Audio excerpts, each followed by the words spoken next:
Hello children, today's class will be seeing about sexual reproduction in flowering plants. So, the plants in which a sex organs are carried within the flower and the seeds are enclosed in a fruit called angiosperms. Okay, the sex organs of a plant are in its flowers. Majority of the plants are bisexual, having male and a female reproductive organ in the same plant. The male organ of a flower called stamen makes male gamete, that is the pollen grain. The female organs of a flower called carpel makes female gamete. These gametes are present in ovules or called ova or egg. The male gamete present in the pollen grain fertilize with the female gamete present in the ovules. The fertilized egg grow within the ovules and become seeds. The seed produce new plants or germinate. So the main part of a plant are receptacle, sepal, petal. Receptacle, sepal and petals. The bright colored area we call it as petal. And the stamen and carpel. Stamen and carpel. So the base of a flower to which all the parts of a flower are attached is called receptacle. The base of a flower to which all the parts of a flower are attached is called receptacle. The green leaf-like part in the outer circle of a flower are called sepal. The function of a sepal is to protect the flower in its initial stage. When it is in the form of bud condition, okay. The colorful part of a flower are called petals. All the petals taken together are called corolla. Grouply, a single bright colored area we call it as petal. A group of petal, all the petals in a flower we call it as corolla. C-O-R-O-L-L-A. The petals are usually scented. The little stalks with the swollen top.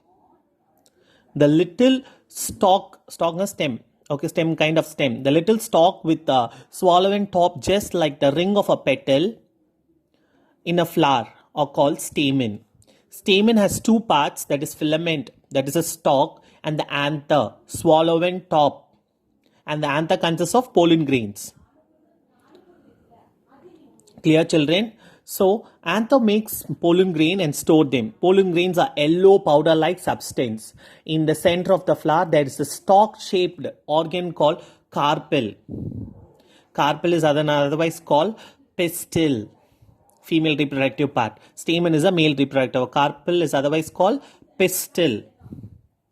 Carpel has three parts. That is stigma. The top part receives the pollen grain from another.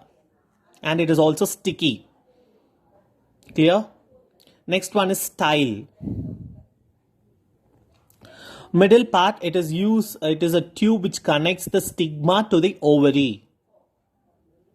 The third part is ovary.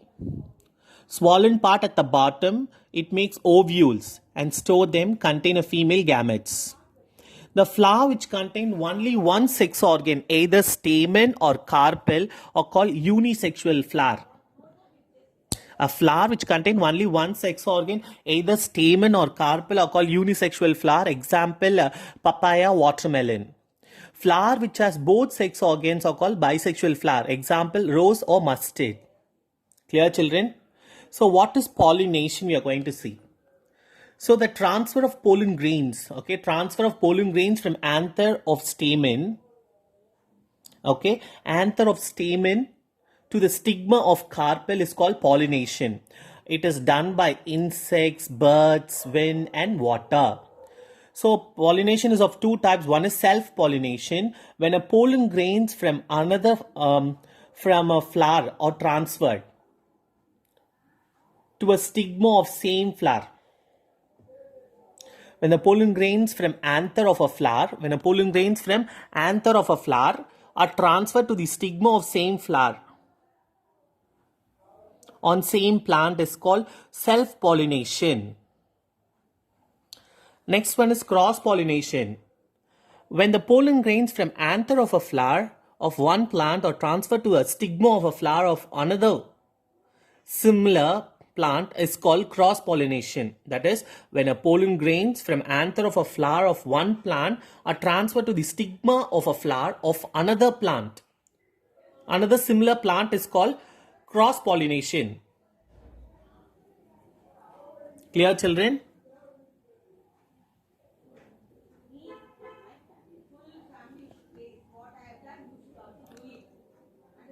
Next, we are going to see about fertilization. In double fertilization, I'll send in the next video, okay? Next class, we'll be seeing the double fertilization, okay?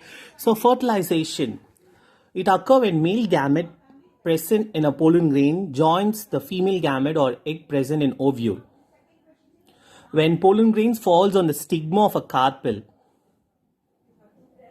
it bursts open and grows a pollen tube downwards through the style towards a female gamete in ovary.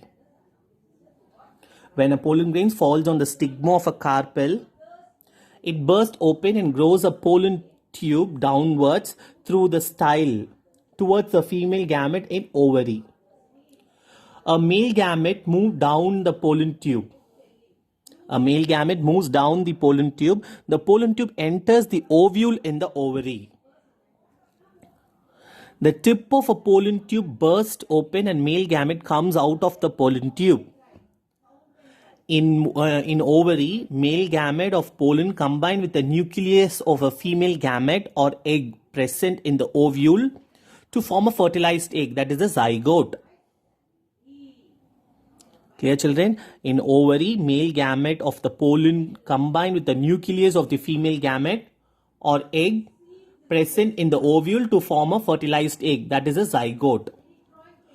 Formation of fruit and seeds. So, the zygote divides several times to form an embryo within the ovule. The ovule develops a tough coat around it. Ovule develops a tough coat around it and gradually converted into a seed. The ovary grows rapidly and ripens to form a fruit with the seed inside it.